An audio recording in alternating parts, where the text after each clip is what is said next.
Vamos lá, Beleza. então. Então, gente, como nós sempre falamos, é importante enfatizar, a Escola de Aprendiz Evangelho, uma escola iniciática, é um encontro semanal com hora marcada com Jesus. É lógico que o mestre se faz presente em todos os setores da vida, mas indiscutivelmente, num momento como esse, nós, né, vamos ao encontro dele. Então, é a possibilidade de nos sentirmos desde já seus discípulos, hoje, no grau de servidor, é muito maior, né?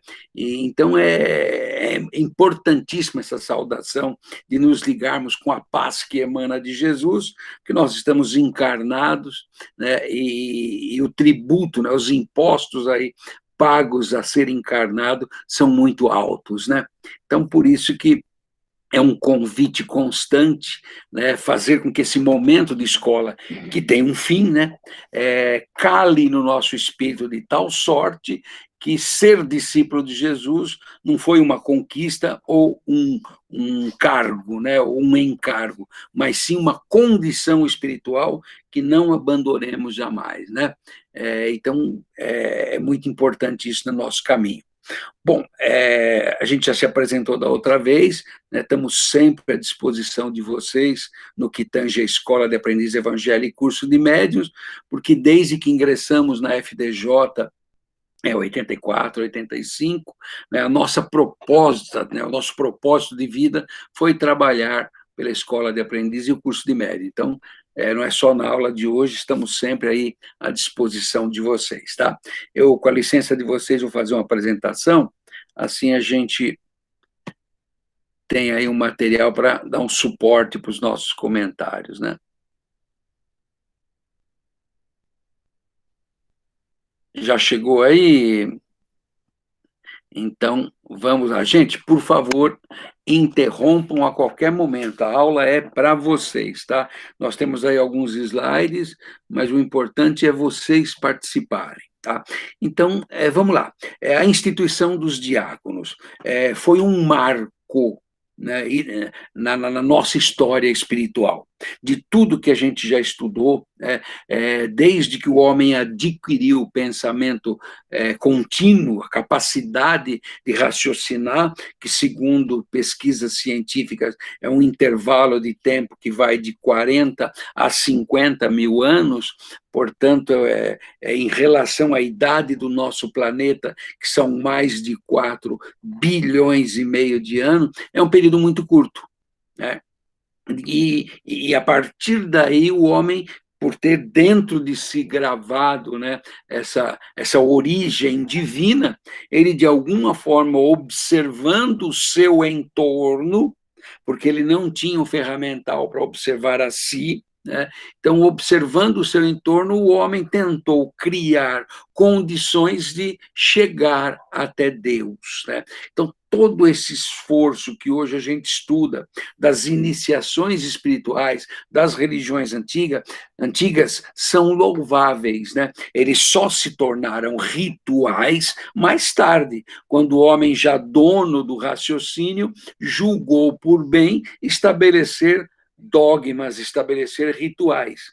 Mas, né, nos primórdios, era algo simples, era uma maneira de, usando o seu entorno, o homem chegar até Deus. E assim foi a nossa trajetória. E até que nós chegamos nesse momento precioso da fundação da Igreja Cristã, marco indiscutível, a primeira igreja, uma palavra de origem grega e quer dizer congregação de pessoas, né? Então, a primeira igreja fundada no planeta em nome de Jesus, que foi a Casa do Caminho, né? E dentro dela a instituição dos diáconos, que nós vamos ver, tem tudo a ver conosco.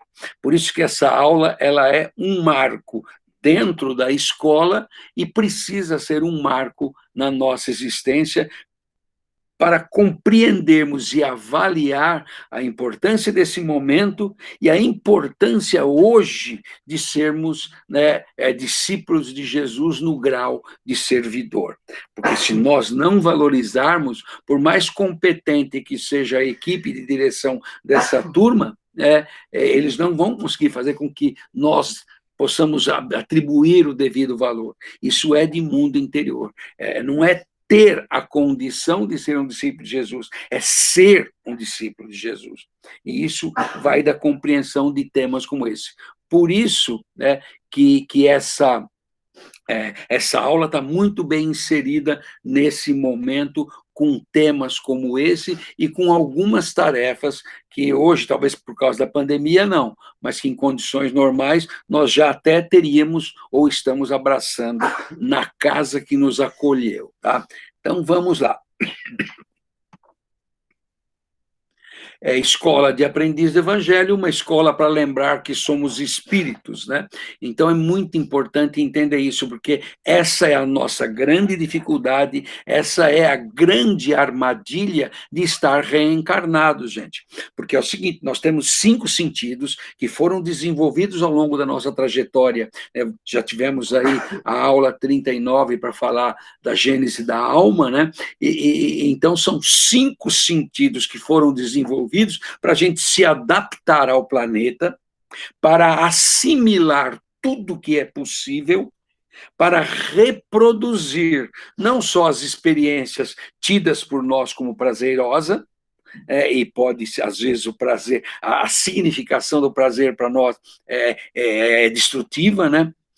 Como também fugir daquilo que nos causa dor. Então, esse é o modelo que nós temos seguido: abraçar o que causa prazer e fugir do que causa dor. E como já começamos a falar, às vezes abraçar um prazer pode ser nocivo e afastar de algo que nos incomoda é justamente o que nos faria evoluir. Então, se nós não tivermos na nossa existência momentos como este, fica difícil acelerar os passos rumo à compreensão que somos espíritos. Então, todas as ferramentas que foram implantadas até agora é para jogar, né, nos jogar para dentro de nós. Então, oração todos os dias, vibração das 22 horas todos os dias, tema, refletir nele todos os dias, porque senão, como já falamos aqui, vira redação.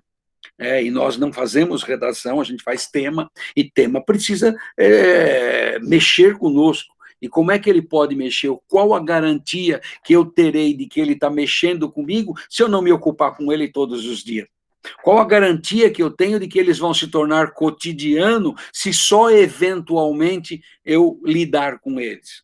Então, tal qual a oração, tal qual a vibração das 22 horas, tal qual o estudo, os temas também precisam ter esse sabor de cotidiano, senão eles não vão virar hábitos. E se eu não tiver hábito de reflexão, eu vou ter hábito do quê? Da preocupação. E hoje existe o quê? É a figura da síndrome do pensamento acelerado. Nós pensamos de tudo em pouco tempo, né, e não pensamos de nós, momento algum. Temos aí, de cara, né, algumas ferramentas que nos forçam ou nos levam a pensar em nós como seres imortais. Alguma dúvida aí, gente? Vamos lá, que é muito importante no contexto dessa caminhada espiritual de ser um diácono, né, a compreensão de que isso foi criado porque alguém com mais capacidade precisava cuidar das coisas espirituais. Alguém quer falar alguma coisa, por favor? As turmas pequenas são mais fáceis porque a gente pode conversar mais. Tudo bem, Alan?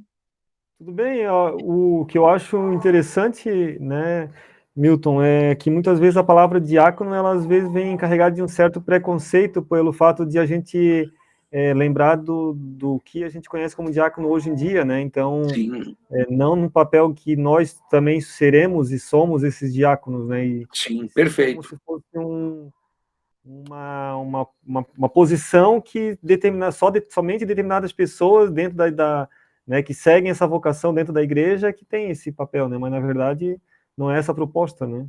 Todo aquele que se propõe a servir, como nós vamos ver aqui, né? Beleza, vamos avançar então, gente. Para isso, todos nós precisamos, como já falamos aqui, né, entender e zelar ser zeloso, né, pelo uso adequado das ferramentas que foram implantadas. Então, se a gente não fizer a prece, ontem eu não fiz porque cheguei muito cansado e fui dormir, outro dia eu não fiz porque eu estava numa festa, outro dia eu não fiz porque trabalhei até mais tarde, veja, aí começam a vir as justificativas, né, e Emmanuel tem uma frase que eu uso muito, que para mim foi libertadora, que é o seguinte: justificativa nenhuma solucionará o seu problema de iluminação interior. Olha a força da palavra, nenhuma. Então, nem as tidas como boa, nem as tidas como louváveis, devem ser utilizadas quando elas estiverem atrapalhando a conquista das virtudes necessárias para sermos felizes. Porque Deus nos criou com a capacidade de ser perfeito. Então, Deus não está preocupado com isso. Jesus sabe que nós vamos atender em algum momento o seu chamado, porque ele disse: eu conheço as minhas ovelhas, urge que elas me conheçam, né?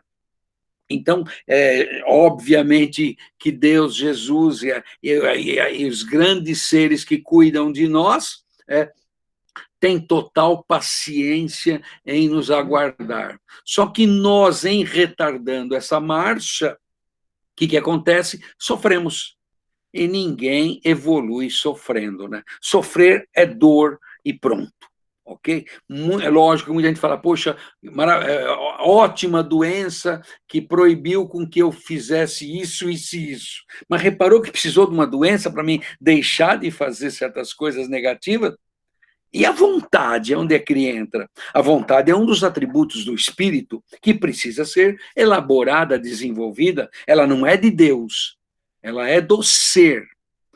Tudo que está à nossa volta é de Deus. Agora, vontade, espiritualidade e inteligência são atributos do ser em evolução. Então, nós precisamos desenvolver a inteligência através do estudo. Estamos tendo aqui uma oportunidade ímpar. A espiritualidade está sendo burilada através de oração e através de momentos como esse, onde a gente se congrega com o plano espiritual superior. E a vontade está aí para ser burilada, desenvolvida, né? Vamos lá marchar. A escola de iniciação espiritual, né, dizem que uma imagem fala mais do que 1000 palavras, e está aí, né? Nós temos o quê? Uma entrada muito fácil, muito aberta, muito à mostra de um labirinto. E todos os labirintos são assim, uma entrada escancarada. Agora eu pergunto para vocês, a saída é fácil? Então, toda mitologia, quando toca em labirinto, mostra o quê? Pessoas perdidas, né? Então é isso. Reencarnar significa, né, estarmos mergulhados num labirinto de paixões humanas, e são naturais. Por quê? Porque a nossa trajetória, a trajetória do homem animal para o homem espiritual, está ali no comecinho da régua. Essa régua simbólica de 30 centímetros, nós estamos ali brincando nos primeiros centímetros ainda. Portanto, precisamos usar essa imagem aí, uma estrada em forma de mosaico improvisada, uma escada improvisada e uma prancha improvisada, para que num período mínimo de 3 anos a gente consiga olhar esse labirinto de cima, a ponto de fazer escolhas de sair do lado de lá, ou seja, além dele, e trilhar o caminho sem ser importunado por ele. Quem gosta de aventura, quem gosta de matar um leão por dia, quem gosta de desafio, pode se embrenhar nesse labirinto e sair do lado de lá vitorioso. Mas se tem outras opções, a grande pergunta é por que não utilizá-las, né? Então, é esse momento importante dessa escola e da aula de hoje, tá? Bom, essa escola tem fase, só para lembrar o que a gente já colocou para vocês, né? Já vencemos a primeira, que foi a fase mitológica do Velho Testamento, né? Já vencemos a segunda, que ascenda é outra palavra de origem grega, quer dizer caminho estreitado, né? Não estreitado pela dor, porque isso é medieval. mas estreitado, porque quem quiser chegar depressa a um objetivo não fica dando volta, não fica serpenteando, não se perde no labirinto, vai direto para esse objetivo. Então, 3, 4 anos dessa escola é para ser enormemente aproveitada. E ela é, nós sabemos que não, tanto é que essa turma era bem mais numerosa. Onde é que estão os outros, né?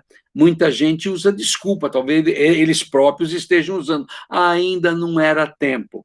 O Armon, na década de 50, já tinha uma frase fantástica. Quem chegou até essa escola é porque já estava no seu tempo. E se lembrarmos da parábola da figueira, o ser humano não tem tempo para dar frutos. Sempre pode apresentar algum fruto. É por isso que chegamos à característica humana. Significa que vencemos uma árdua, né, jornada para que chegar. Então, sempre temos condições, sim. Né? Vamos lá, a terceira etapa, que é justamente onde nós estamos, que é a do trabalho. E nada mais justo, né, do que termos a condição espiritual do servidor de Jesus, né? E a quarta fase, que é a partir da, mais ou menos, da aula 74 em diante, é a do despertar. Então, gente, já falei aqui, mas vamos repetir, que a repetição sempre é didática, né?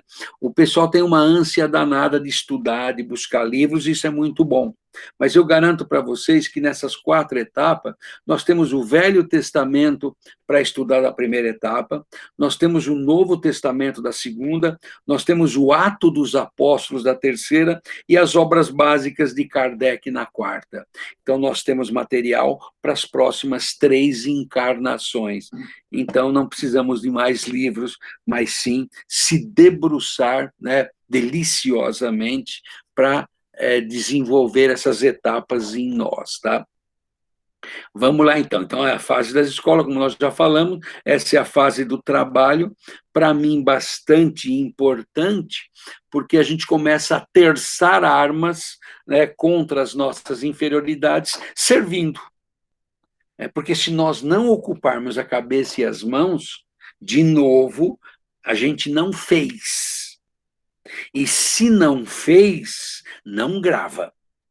Tem até pesquisas que mostram que o ser humano capta pouco mais de 20% do que lê, pouco mais de 30% do que lê e ouve, pouco mais de 40% do que lê, ouve e discute.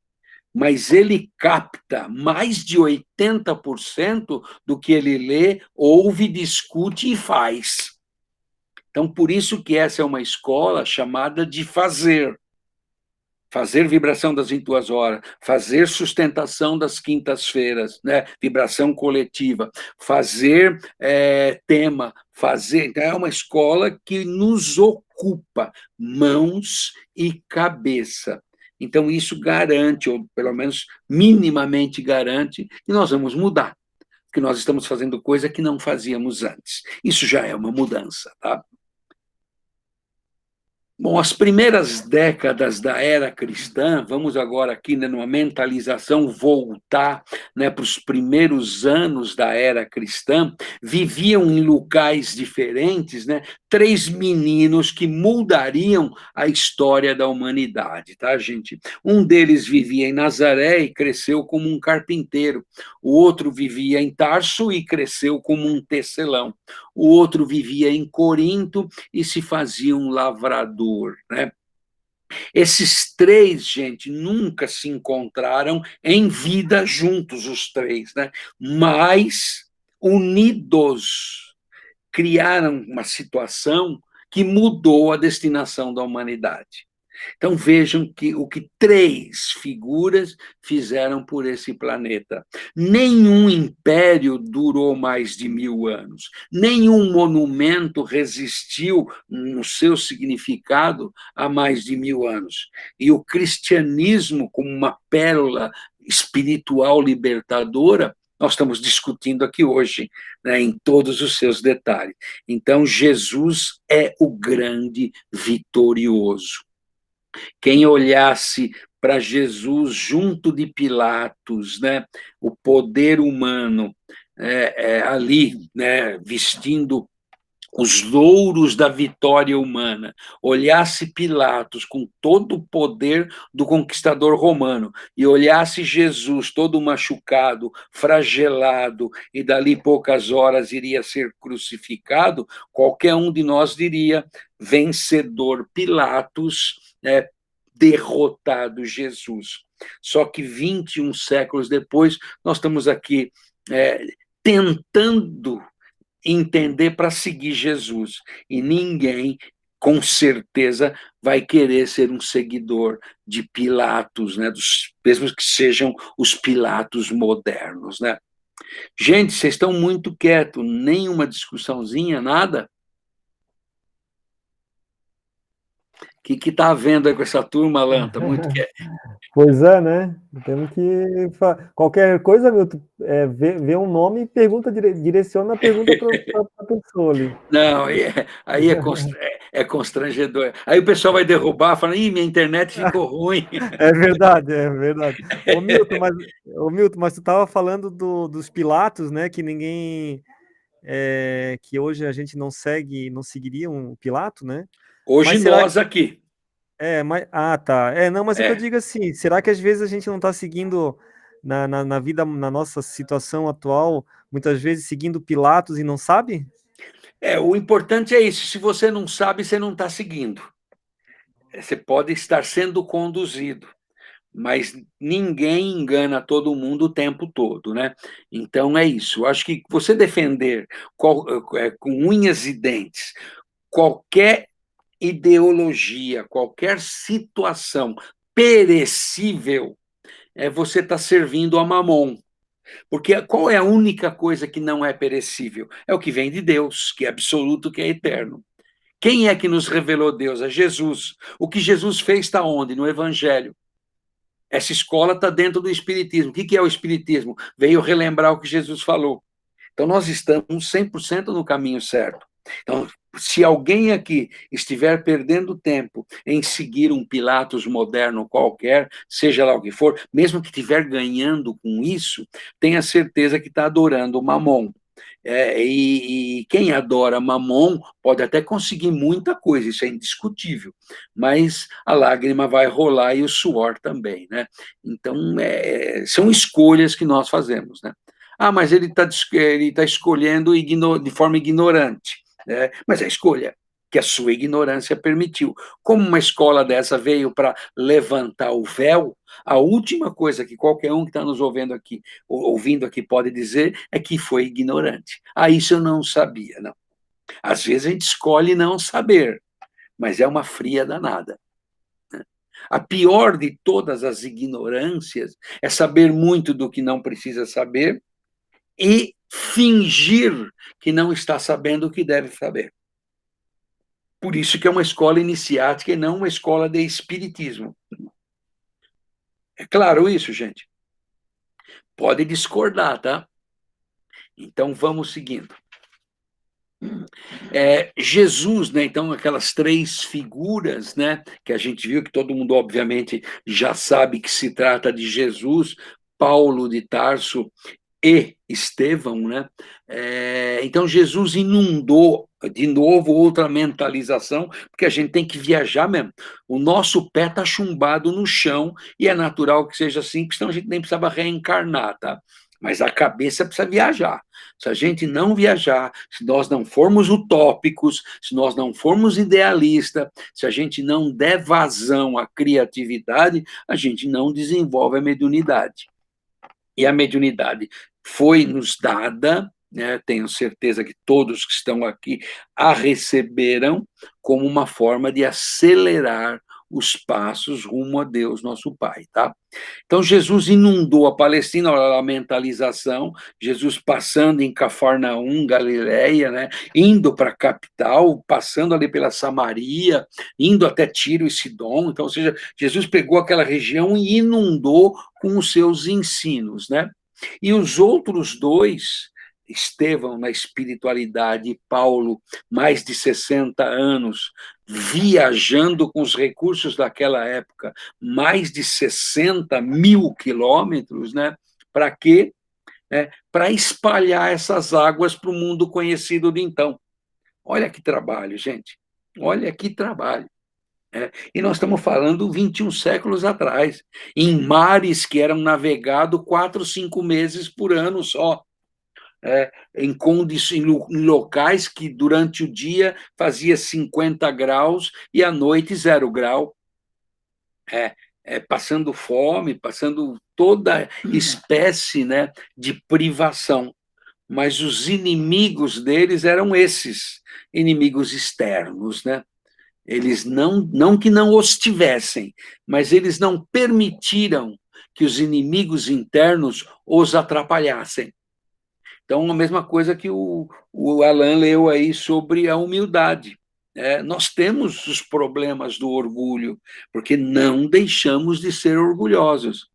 Mas a gente pode, através da conquista dos valores da humildade, refrear ou sonegar alimento por orgulho. É isso que esses dois caras fizeram, já que Jesus não tinha nada a expurgar, né? Já era um ser perfeito e o planeta nem existia. Vamos lá, então. Então, o livro Paulo e Estevão, que quem não leu, né, é uma boa recomendação, porque é uma espécie de evangelho, né? Você falou que dá para aquele material. Esse é Ato dos Apóstolos puro, puro. Só que o Ato dos Apóstolos foi uma compilação segundo, né, alguns autores, no caso Lucas, né? E aqui é segundo Emmanuel, um espírito. Então tem coisas aqui, né, que os evangelhos canônicos não mostram, tá? Então por isso que Ato dos Apóstolos compreende a grandiosidade dessa obra, tá? A história dos dois maiores expoentes da cristandade. Mas olha que legal, gente, para quem tem ataque de humildade fora de hora e fala, mas eu não tenho condição e perde maravilhosas oportunidades de ter condições, né? Então, foi composta, então, a história, né, da cristandade foi composta por uma dupla, onde um era um algoz e outro era uma vítima, justamente para que ficasse bem claro o que pode operar o perdão, né, e a vontade de servir em nome de Jesus. Então, vocês repararam, gente, que o perdoar, seja lá o que for, seja perdoar a si mesmo, seja perdoar os outros, né, não é assim um ato de bondade, né, é uma forma de se desvencilhar de coisas que estão nos prendendo. Sabe, por que eu tenho que encher minha mochila de pedra pesada para fazer uma escalada aí, né, de 1.000 metros? Vamos deixar a mochila leve e vamos fazer o mais depressa possível essa escalada? Então é isso, né? Esses dois fizeram exatamente isso. Um foi o responsável pela morte do outro, e o outro morreu pela mão dele. Mas o que eles fizeram? Um falou, puxa vida, não adianta ficar me lamentando aqui, foi triste, não devia ter feito, mas vou trabalhar. E o outro, puxa vida, ele não sabia o que estava fazendo. Ele defendeu Moisés a ponto de matar alguém. Olha que espetáculo de grandeza para quem estava defendendo uma causa, porque as leis permitiam. Ele não agiu nem uma vírgula fora da lei do seu povo. Então, veja, em nome de Moisés que eu defendo, eu mato. E em nome de Jesus, eu me dou em holocausto a uma causa nobre. Isso é Paulo. Isso é o verdadeiro discípulo de Jesus.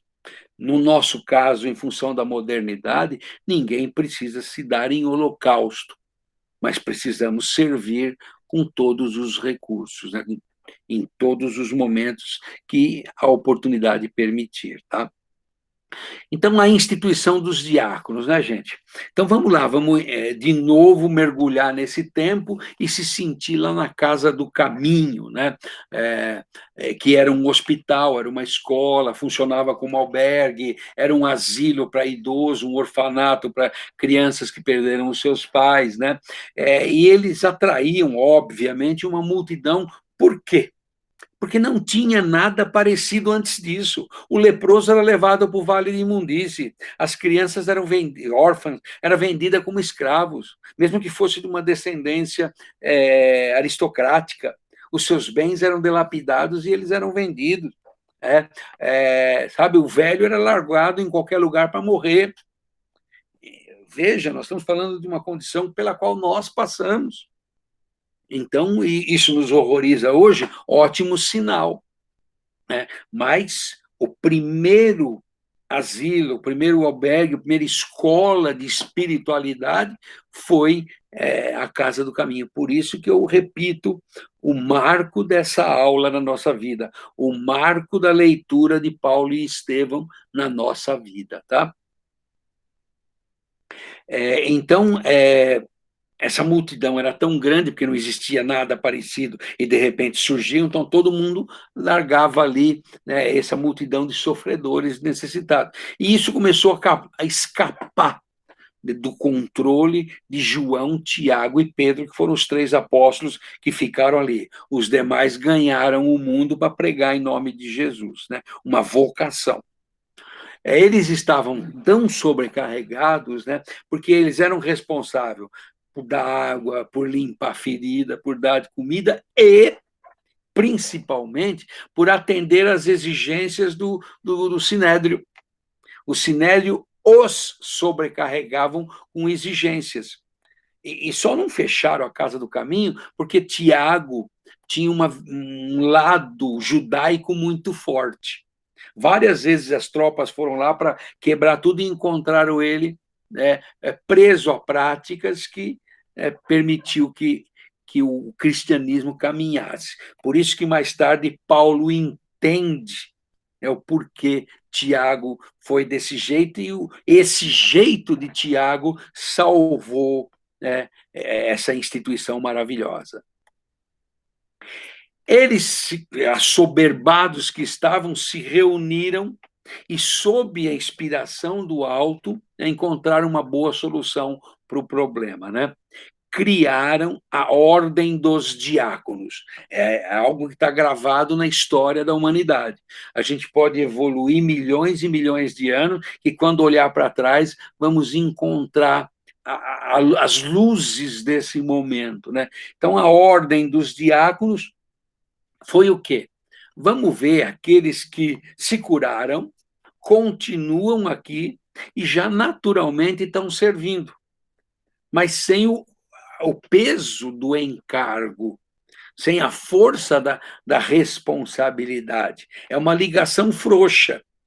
Vamos instituir, então, uma ordem para que eles sirvam.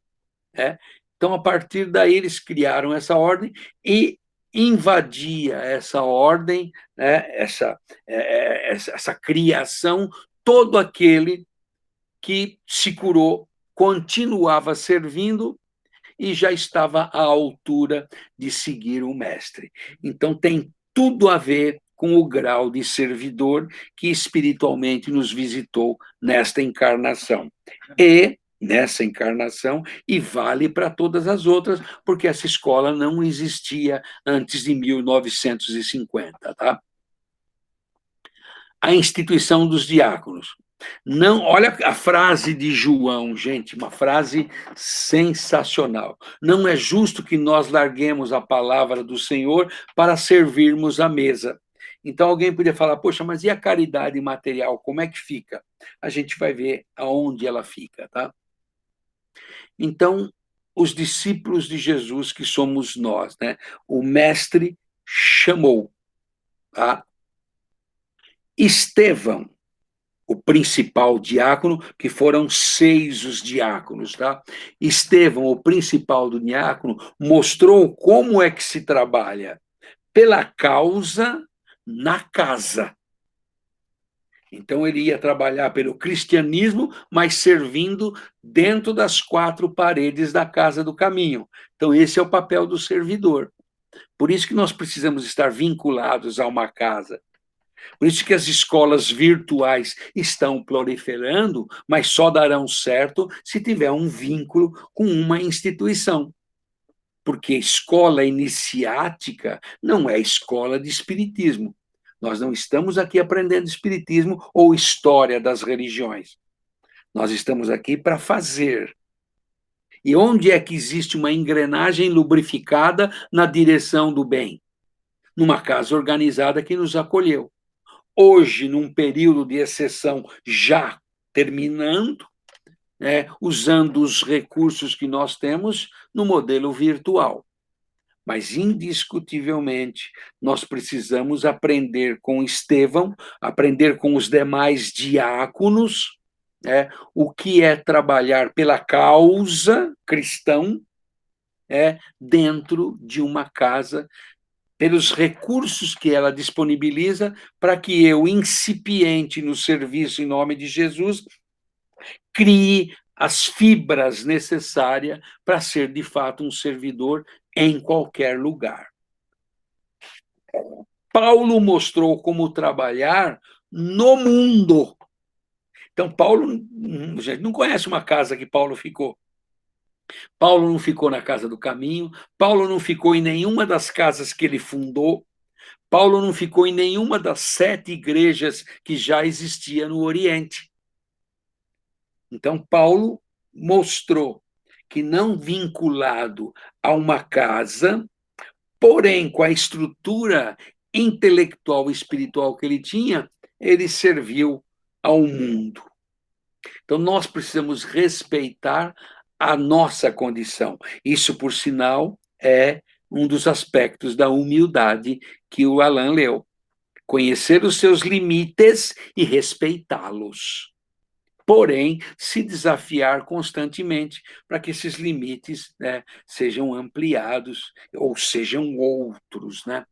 Ok? Tudo bem, gente? Isso é iniciático, isso muda a nossa segunda-feira. Então, vamos avançar. A descoberta de... Oi? Só ali no slide anterior, ali fala do servidor e do discípulo, né? Sim. O papel de cada um deles, Paulo teve o papel de discípulo, mas eu acho que a construção desse discípulo que foi Paulo também não deixa de ter sido no tempo que ele participava do templo, que ele era o servidor dentro do templo da própria época que ele defendia a lei mosaica, né? Sim. Eu acho que nós, como discípulos, a gente também tem que entender que a gente precisa, antes de ser discípulo, ser servidor, né? Ser servidor dentro da onde se tem necessidade, né? Porque a gente não vai conseguir pular a etapa, né? Primeiro é o servidor, né? E depois o discípulo, como consequência, né? Não se queima etapas em termos de evolução, né? Tanto é que, como é que Jesus se referiu a Paulo? O vaso escolhido. Então, indiscutivelmente, era uma reencarnação missionária. Não deve ser o nosso caso. Então, nós temos que curtir, no bom sentido, a condição de aprendiz do Evangelho, cuja principal função é estudar para enxergar-se. Depois, a condição do servidor, que é servir para adestrar as faculdades e terçar armas contra si mesmo, porque não dá para mim fazer a caridade sendo egoísta, não dá para mim trabalhar pelo próximo sendo apegado. Então, ao servir, eu estou naturalmente adestrando forças contra as minhas inferioridades. É uma forma ativa de ganhar tempo na direção da conquista de valores. Então, por isso que precisamos trabalhar. Não é? A casa, ela vai ser nutrida pelas nossas tarefas, pelas nossas mãos, há uma renovação de braços natural, outras casas precisam ser abertas, né? Para quê? Para que o movimento cresça em qualidade, porque quando a coisa cresce e não tem qualidade, é inchaço, e todo inchaço revela o quê? Uma infecção. Então, o movimento não é para inchar, ele é para crescer se ramificando, né? Como foi a atitude dos apóstolos, né? Então, é bem isso. Paulo foi alguém escolhido por Jesus, tanto é que o próprio mestre o chamou, não foi ninguém, né? E por que Paulo se auto-intitula apóstolo? Porque ele recebeu direto de Jesus a sua conversão. Porque a palavra apóstolo é aquele que andou junto com Jesus. Paulo não andou junto com Jesus, mas ele se autodefinia como apóstolo porque ele recebeu das mãos do mestre a sua conversão, que foi absoluta e total. Ele era tão frenético que ele já queria trabalhar no dia seguinte, quando ele recuperou a visão, que ele ficou ali alguns dias sem ela, né? Então, é algo diferente. Nós não somos Paulo, então nós precisamos aprender humildemente a respeitar as nossas etapas, né? Vamos lá, então. A descoberta de Paulo, e aqui a gente percebe onde fica a caridade, tá? Caridade no seu sentido material. Não obstante, existem outros setores de atividade, outros horizontes essenciais. Então, veja, gente, a força das palavras, né? Outros setores de atividade e horizontes essenciais. O que é uma coisa essencial, gente? É aquilo que você não pode ficar sem. Se você ficar sem, faz falta, no caso físico, levando até a morte. Então, a morte do discípulo é não entender esses outros horizontes. Podemos atender a muitos enfermos, ofertar um leito de repouso ao irmão infeliz. Podemos, sim. Porém, sempre houve e haverá corpos doentes e fatigados na terra. Na tarefa cristã, ou seja, o trabalho em nome de Jesus, tal esforço não poderá ser esquecido, ou seja, ofertar um prato de sopa para um doente, um leito para um infeliz, consolar alguém, faz parte do nosso quadro de atividade. Porém, a iluminação do Espírito precisa vir em primeiro lugar, porque um ser caridoso pode se perder. Um ser iluminado não se perde jamais. Se o homem trouxesse isso aqui, gente, isso aqui que a gente vai colocar aqui agora é absolutamente transformador. Tá? Se o homem trouxesse o Cristo em seu interior, o quadro de necessidade seria completamente outro. Quais são as nossas necessidades? Vamos voltar ao que o Alan falou? Talvez estejamos seguindo Césares modernos. E o que é que os Césares ou os Pilatos modernos querem? Eles querem palácios. Eles querem carruagens, que são aí os carros modernos. Eles querem cargos. Eles querem títulos. Eles querem o ouro. Então, ainda nos dias de hoje, quantos de nós mesmo não procuramos a universidade ou a faculdade A, B ou C porque aquela atividade dava mais dinheiro? Talvez até freando uma vocação em nós. Quantos não são os pais que falam para os seus filhos: filho, desiste disso porque não dá dinheiro? Então, veja, quantos de nós não levam os filhos na evangelização porque sábado de manhã ou domingo de manhã é o dia do lazer? Mas não é justo que eu sacrifique a união familiar, porque sábado ou domingo vou levar meu filho na evangelização. E aí o filho cresce sem parâmetro religioso e, puxa vida, né? Aí vem correndo com o nome, vê aí se tem uma entidade, vê aí porque ele está com umas atitudes estranhas e assim por diante, né? Ok? Então, se o homem trouxesse o Cristo em seu interior, o quadro de suas necessidades seriam completamente ressignificado. A compreensão do Evangelho e a exemplificação dos ensinos de Jesus renovariam as nossas noções de dor e sofrimento. Reparou, gente, que isso aqui muda absolutamente a nossa existência aqui no planeta. Não muda essa vida, não, de Milton, de Alain, de Ervino, de Fátima, não. Muda a nossa posição de espírito. A gente olha para o planeta de uma outra forma. A gente vai olhar para os problemas de uma outra maneira. A gente vai ressignificar a nossa vida. É a finalidade dessa escola, é a finalidade dessa aula nesse momento.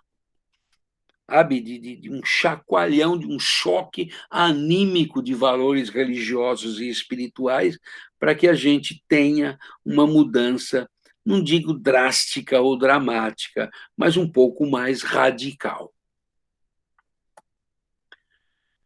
Somos os novos discípulos de Jesus e isso não pode padecer a menor dúvida. Portanto, nós somos os continuadores de sua obra. Se Paulo e Estevão juntos fizeram uma bagunça danada na forma das pessoas pensarem o contato com a divindade, o que nós, que somos hoje centena de milhar, podemos fazer pelo planeta? Então, alguém já pensou aqui que a tal humanidade do terceiro milênio está nas nossas mãos? Da mesma forma que Jesus olhou para os 500 da Galileia, não deu muito certo porque eles dispersaram. Voltaram mais tarde, mas dispersaram.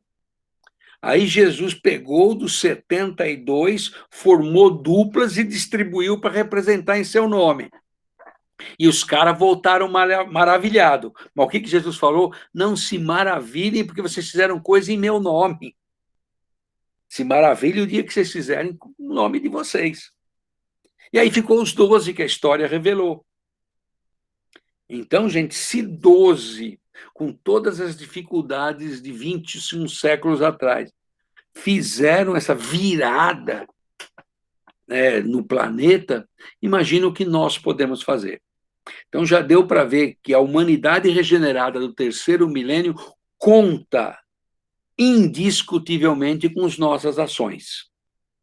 Se a gente não fizer a nossa parte, talvez a gente empurre a tal humanidade regenerada do terceiro milênio para 2999. E no nosso caso, ela pode começar a acontecer já. Porque, como diz em física, o observador muda o fato observado. Como discípulo de Jesus, nós passamos a observar os fatos de forma diferente. Então, para nós, eles são absolutamente outros. Onde a gente via problema, a gente começa a ver oportunidade. Onde a gente via oportunidade, a gente começa a usar. Onde a gente via disciplina, hoje a gente começa a ver degraus de uma escada que precisa ser trilhada.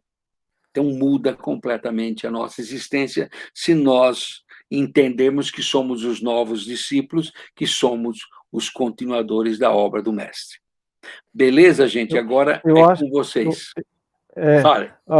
eu acho essa parte assim, né, que tu comentou de nós somos os discípulos, eu acho que é uma parte assim bem interessante para a gente pensar, porque muitas vezes a gente no nosso mundo a gente considera os muitas vezes a gente justifica que a gente não consegue mudar, que o mundo é muito material, é, a gente não percebe mudanças, por mais que a gente se esforce no mundo atual, às vezes a gente não consegue visualizar essas mudanças, né? É, só que, na verdade, a gente tem que entender assim, né? É, quem que é cristão, né? Quem que tem, quem que segue Jesus, quem que quer seguir Jesus, quem que tem essa responsabilidade de levar a, o ensinamento de Jesus para frente, né? É o mundo material lá fora, né? É aquela massa que está muito preocupada com a questão material, buscando felicidade em mamon, né? Buscando mamon, ou essa pequena parte de cristãos? Porque se a gente for olhar assim, o nosso, nós somos cristãos, né? Então a gente tem que assumir essa responsabilidade de ser aqueles mesmos discípulos lá atrás, lá os 12 lá que seguiram Jesus. Hoje nós somos os 12 aqui. Então o que que eu posso estar fazendo, né? Qual que é o meu papel? O que que vai me trazer satisfação espiritual no sentido assim de fazer o que eu gosto, fazer, buscar encontrar meu propósito, porque eu tenho certeza que todo mundo que está aqui na escola tem alguma coisa assim que talvez está um pouquinho adormecida, mas que pode ser despertada para pensar, pô, que isso vai me trazer realização, satisfação. Então, eu acho isso assim bem legal de a gente estar refletindo, porque lá na frente a gente pensa assim, tá, o que que eu vou fazer, né? Hoje eu estou na escola, estou buscando esse caminho, servidor, discípulo, mas eu já estou conseguindo visualizar o meu papel na sociedade lá na frente, né? O que que eu vou estar fazendo, o que que eu vou me identificar. Então, isso é uma coisa bem legal para a gente estar refletindo, né? Porque a gente não vai ser conduzido, nós vamos estar conduzindo, né? Nós vamos Perfeitamente, ter esse papel. Então, é bem importante a gente estar reforçando isso, sabe, sem dúvida. Milton? O nosso modelo, ninguém chegou à direção de uma escola como essa, onde você está hoje, secundado por esses companheiros que estão te ajudando, porque alguém delegou. Você sentou num banquinho de assistido, você passou por um tratamento, você fez uma escola como essa e você sentiu o chamado, né? Então, todos precisam sentir. O que muitos fizeram foi achar um meio de fugir dessa responsabilidade. Não estamos criticando ninguém, são escolhas de cada um, mas a realidade precisa ser exposta, porque quando a gente quer enxergar o bem onde ele não existe, o nome disso é ilusão, né? Então, essas pessoas foram se quedando ao longo do caminho em detrimento deles próprios. Agora, a pergunta realmente é pessoal, e nós, né? O que que nós vamos fazer? Eles sabiam que queriam fazer e fizeram, né? E nós? Então, não resta a menor dúvida. Quando Jesus falou da Nova Jerusalém, quando Jesus usou um povo como modelo, quando Jesus compôs as suas parábolas, ele estava olhando para nós aqui no século XXI, sabendo que nós teríamos muito mais condições de pegar todo esse material e construir aí, né, um equipamento de evolução. Então, por isso que a nossa responsabilidade é muito grande. E muito será pedido a quem muito foi dado, isso é indiscutível, né? Ô, Milton, Eu posso fazer uma pergunta? Uma deve, pergunta não, na verdade seria uma colocação. Por exemplo, se fala muito na doutrina espírita ou na casa espírita o desapego material, né? O materialismo que hoje em dia enche nossos olhos, né? Mas vamos dizer assim, não é possível uma pessoa ser materialista e ser discípulo? Eu acho que pode, acho que consegue. quando a gente fala em materialismo, a gente fala de uma filosofia, de uma maneira de viver. E o Kardec se ocupou muito bem desse título, dizendo que o materialismo ele destrói o espiritualismo e que o espiritualismo lança luzes sobre o materialismo. Então, não se trata de levar o materialismo para dentro do espiritismo, se trata do contrário, de pegar o espiritismo e levar para dentro da matéria. Porque o Dr. Bezerra de Menezes, você pode até pesquisar na internet aí, ele tem a oração do dinheiro. Então, o dinheiro como instrumento de troca, ele é maravilhoso, porque ele troca, ele circula, ele constrói universidades, ele constrói hospitais, ele traz conforto para mim, ele põe comida na minha mesa e ele me compra remédio, compra livros. Então, não tem nada de errado com dinheiro. O grande problema é quando as pessoas põem o pé numa canoa e o pé noutra. E aí a viagem começa. Chega momentos em que a religião vai para um lado e a matéria vai para outro. Reparou que ele está com o pé nas duas canoas e, por mais que ele tenha aí flexibilidade, ele não consegue acompanhar. Então, é isso que está acontecendo com aqueles que querem pegar o materialismo ou a materialidade e trazer para dentro da espiritualidade. Então, não. Nós precisamos ter uma relação melhor com o dinheiro. Por exemplo, os centros espíritas são muito acanhados. Eu não sei porquê. Onde é que está escrito que humildade é ter um centrinho pequenininho num bairro de periferia? Ah, porque no bairro, olha o preconceito, hein? No bairro de periferia os problemas são maiores. Gente, eu tenho certeza Sim. que tem prédios aí em Balneário Camboriú que são verdadeiras favelas espirituais. E não Sim. importa que seja um por andar, custando tantos bilhões, né, milhões. Então, é isso. O flagelo humano está em toda parte. Então, nós precisamos entender que você pode, aí vamos usar Kardec, né? Você pode utilizar todos os prazeres da matéria, desde que eles não hajam em detrimento das coisas espirituais. Então, se você tiver um planejamento de vida individual, de evolução, porque você é responsável por você, e tiver uma contraparte coletiva, porque nós somos seres gregários, a gente só evolui no meio dos outros, senão a gente não evolui. Então, se a gente entender isso, nós conseguimos servir a Deus, iluminando, lançando luzes sobre a materialidade. Porque evoluir não é abandonar a matéria. Abandonar a matéria é miséria. Sim, é isso que eu ia colocar, porque, na verdade, assim, todos precisamos do material. O Sim. importante é não confundir as coisas, eu acho. Exatamente. Então, nós precisamos divinizar a matéria. Então, Sim. como é que eu divinizo o meu corpo? Cuidando dele, que é a reforma íntima. Onde é que começa, nessa escola mesmo, a reforma íntima? Repararam que é pelos defeitos materiais? Não é pelos defeitos psíquicos, ou pelos vícios psíquicos, ou pelos defeitos. Porque a gente sabe que você não vence o orgulho em 3, em 10 ou em 20 encarnações. Então, a gente faz o quê? A gente trabalha primeiro aquilo que a gente tem poder, que é sobre o físico. Porque sobre o físico nós temos poder. O que pode acontecer é o não ter vontade. Aí é diferente. Né? Então, a gente trabalha o quê? Trabalha o tabaco, tabagismo, trabalha o excesso de comida, que é a gula, trabalha o descontrole do erotismo, né? Trabalha a bebida, ou seja, coisas que nós não nascemos com isso. A gente desenvolveu por permissão da sociedade e por conveniência. Então, essa escola trabalha no primeiro ano dela esses vícios materiais, que é para a gente ter certeza que quem manda é o espírito, não o corpo. Quem não consegue trabalhar isso, tem essa dúvida.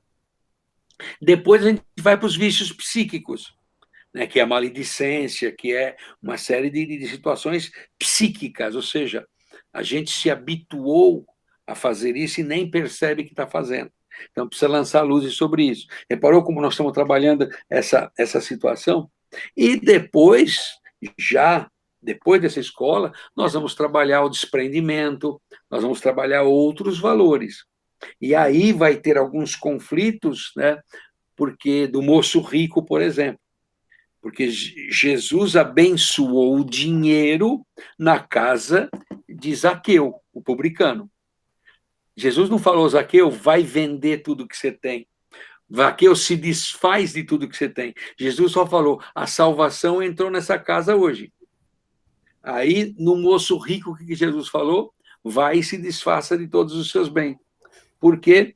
Porque Zaqueu estava usando os seus bens para o bem dos outros. O que Zaqueu fez? Senhor, eu estou indenizando todo mundo que eu lesei, estou distribuindo os meus bens, estou fazendo a caridade, estou ajudando os pobres. O moço rico, não. Então, depende do que nós estamos fazendo com os nossos haveres, né, com as nossas possibilidades materiais. Se elas forem compartilhadas, não tem por que Deus não abrir a torneira da abundância. Agora, se eu for avarento, fizer uma poupança, porque na velhice vou ficar doente, olha que coisa mais besta, né? Eu vou guardar dinheiro porque eu vou precisar na velhice. Né? Aí o que vem a doença mesmo, porque você se preparou para ela. Que olha que o que mais a gente escuta, né? Exatamente. Infelizmente. Exatamente. Obrigada, Milton. Não, muito bem explicada. São só considerações aí. Tá.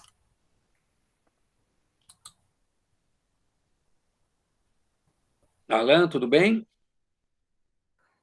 Tudo bem, Milton.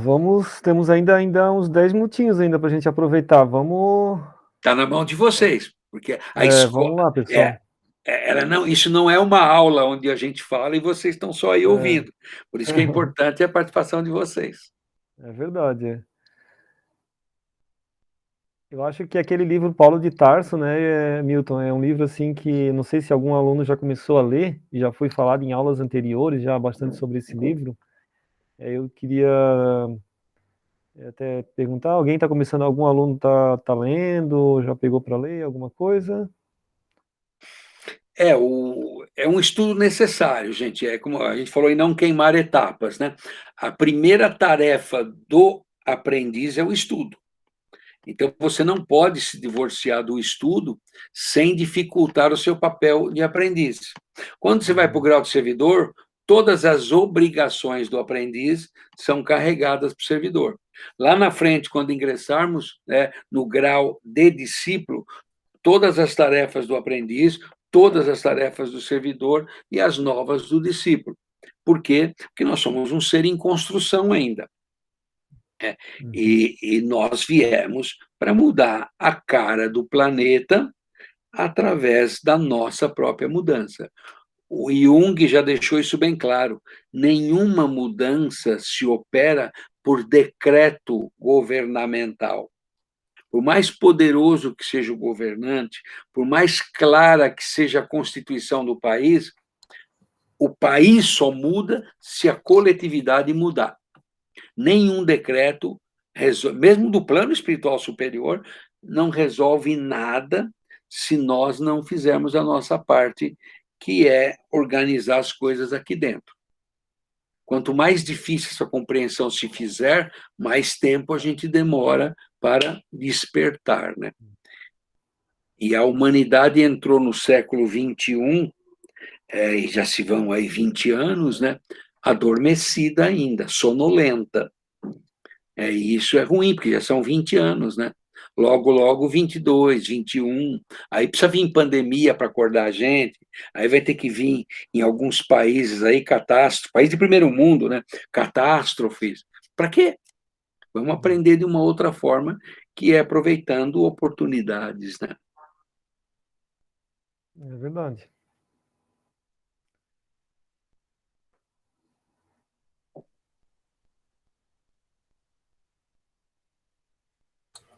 Olha, eu vou dizer uma coisa. Quando eu comecei a ler Paulo de Tarso, vocês podem ter certeza que eu não consegui parar. É um livro maravilhoso, é uma lição enorme para a gente. Então, assim, ó, eu aconselho a todo mundo a ler, porque, nossa, é uma condição completamente diferente, né? Uma coisa que a gente não pode imaginar a transformação de uma pessoa, né? Perfeito. Nós temos as chamadas obras básicas, né, que é imprescindível estudar. Depois nós temos as obras clássicas, que são os cientistas, né? Principalmente quem vai trabalhar em cama, em sala de passe, né? É interessante estudar lá os continuadores da obra de Kardec, que são cientistas, né?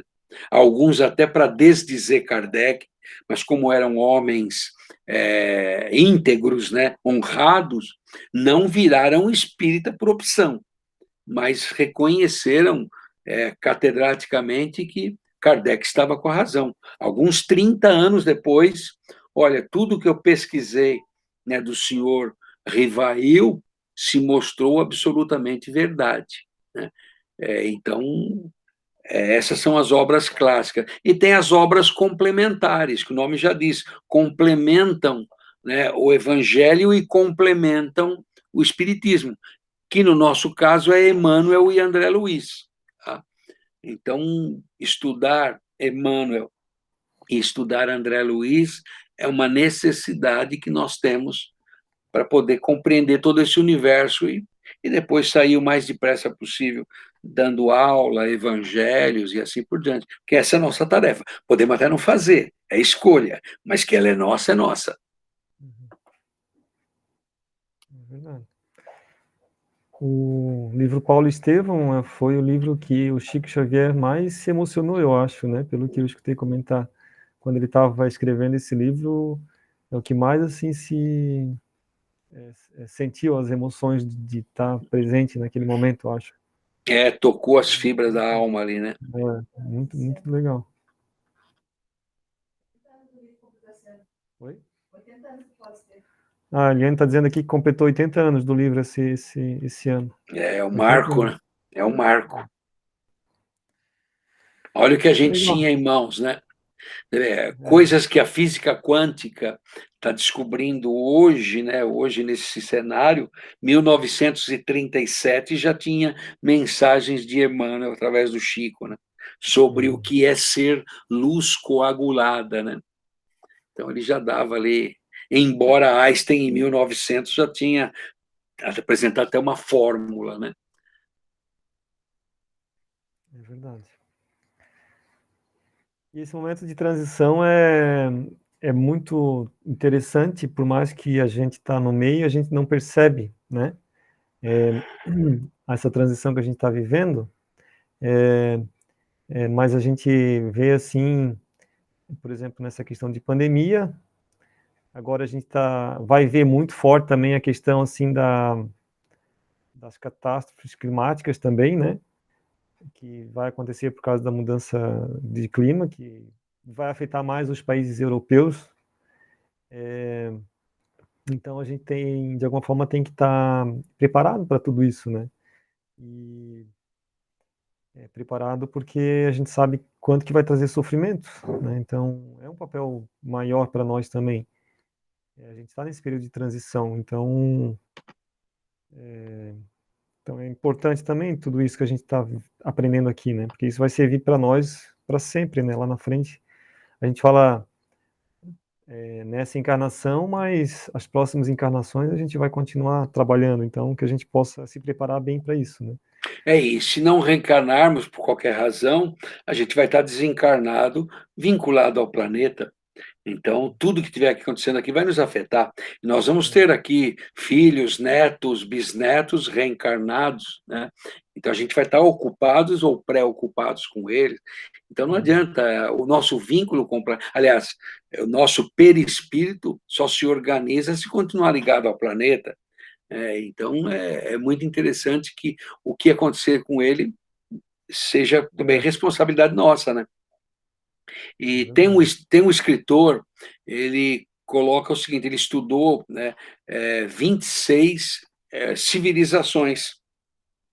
Não sei se eu já falei aqui, desculpe a repetição, mas é interessante. E nessas 26 civilizações, ele percebeu que ela cresce, desenvolve, tem um certo patamar, e depois entra em declínio. E quando ela está declinando, uma outra já está subindo.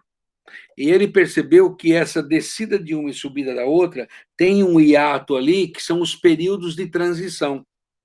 E nesses períodos de transição surgem minorias criativas, né, que não desaprendem com a civilização anterior e têm condições de contribuir com a formação da atual. Então, sem dúvida nenhuma que o espiritismo ele não é uma religião de massa. E dentro do espiritismo, as escolas também não são de todos os espíritas. Mais da metade dos espíritas não querem fazer escola. E dentro do movimento de aliança que prega as escolas, é um número menor ainda. Então, indiscutivelmente, mas isso é indiscutível, quem está fazendo uma escola como essa está formando, está compondo esta minoria criativa, que nesse cenário de transição que nós estamos vivendo, que é mais ou menos longo, conforme a capacidade das pessoas darem respostas. Se elas derem resposta à dor, ao sofrimento, a pandemia não vai durar só 2 anos ou 1 ano, ou sei lá o quê. A pandemia vai durar 4, 5, porque eles estão ligados à nova cepa que nem veio ainda, mas vai vir. Né? Então, o pessoal está sempre ligado no dramático, na dor. Né? Não no que a solução, por exemplo, não no que o problema atual pode trazer para nós. Né? Ou seja, a gente faz parte do problema e não da solução. Agora, essa minoria criativa, ela terá condições de dar respostas nesse ato de tempo entre o declínio da atual civilização, que é total, porque nenhum modelo político está nos satisfazendo, nenhum modelo econômico está nos satisfazendo, nenhum modelo social está nos fazendo. A ruptura é em todos os setores. Então, se nós não tivermos bem claro para nós qual é o nosso papel, a gente vai ficar ao sabor dessa tempestade. É um barco pequeno numa tempestade, e aí vai sofrer todas as agruras, né? Então, por isso que a gente precisa olhar isso tudo de uma outra maneira e crescer, né, não com a dor, mas sim apesar da dor.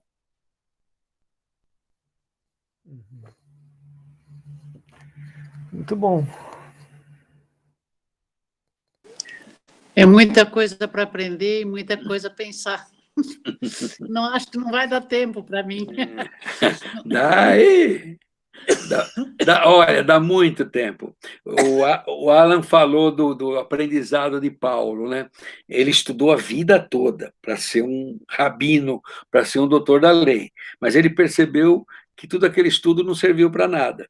Então, na realidade, ele aprendeu em 3 anos num oásis que ele ficou retido, e mais 3 anos ressignificando a vida dele como tecelão. Então, num período curtíssimo de 6 anos, ele retemperou as forças para ressignificar a vida dele. Então, nós estamos no nosso período de oásis de Dan aí, né? Período de absorção, de aprendizado. E depois, talvez, aí mais uns 2 ou 3 anos servindo numa casa, para depois, quem sabe, servir o mundo.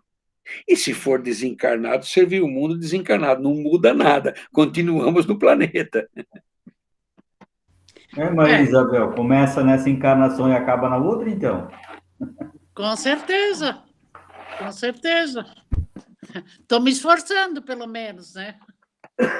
É isso que o plano espiritual quer, esforço. Sacrifício não, porque sacrifício dói.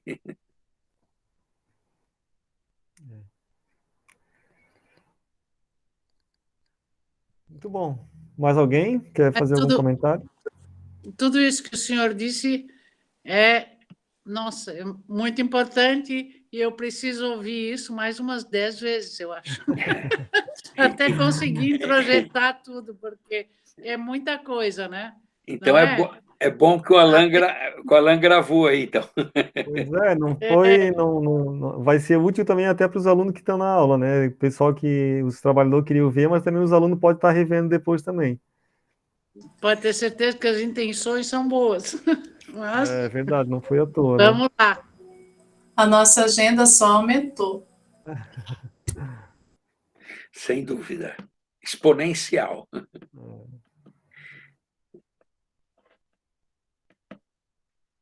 Pessoal, mais algum comentário? Podemos fazer um encerramento, vibração. Quem que vai fazer a vibração de hoje? Deixa eu ver aqui, Maria Isabel.